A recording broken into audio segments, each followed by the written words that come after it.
Assalamualaikum warahmatullahi wabarakatuh. Perkenalkan, nama saya Lipta Kustia. Saya dari kelas Z3 Manajemen Informatika.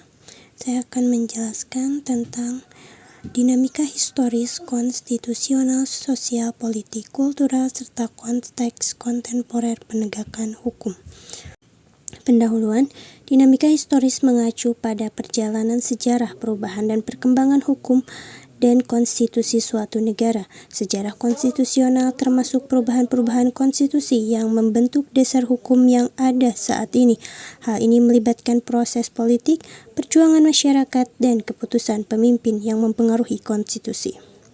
Identifikasi masalah, kekuasaan dan penyalahgunaan hukum, kesenjangan sosial dalam akses ke hukum, perubahan teknologi dan privasi, isu global dan transnasional, reformasi konstitusi dan hukum, isu hak asasi manusia, korupsi, dan penegakan hukum.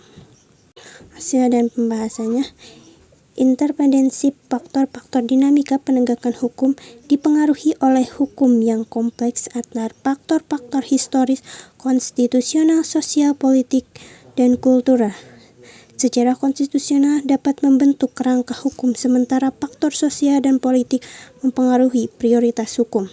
Tantangan dalam penegakan hukum kontemporer, perkembangan teknologi, globalisasi, dan isu-isu transnasional seperti terorisme dan menciptakan tatanan baru dan penegakan hukum harus beradaptasi dengan dinamika kontemporer ini. Kesimpulannya, hubungan yang saling mempengaruhi dinamika historis, konstitusional, sosial, politik, kultural, dan kontemporer saling mempengaruhi sejarah konstitusi, membentuk dasar hukum, nilai-nilai budaya, mempengaruhi cara hukum diterapkan, dan perubahan sosial dan politik mempengaruhi prioritas hukum. Penyesuaian dengan tantangan kontemporer seperti teknologi dan isu-isu global telah mengubah cara penegakan hukum beroperasi. Upaya penyesuaian diperlukan untuk menjawab tantangan ini.